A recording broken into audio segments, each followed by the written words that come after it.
Hey guys, a really fresh morning from my side. I hope you all are doing really fine. Well, I'm doing really fine as well. So today, as per requested, we are going to learn how to tweet people on Twitter.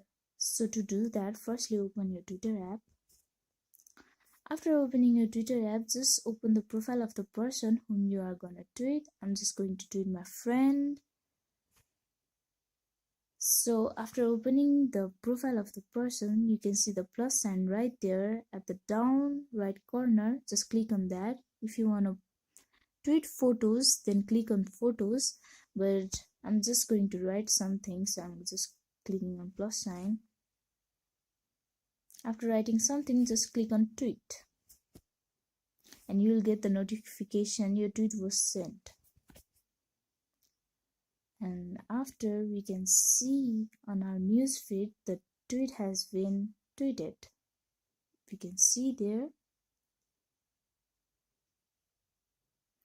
So that's it guys, hope you like our video. If you like our video, please like and subscribe and hit the bell icon. Thank you for watching.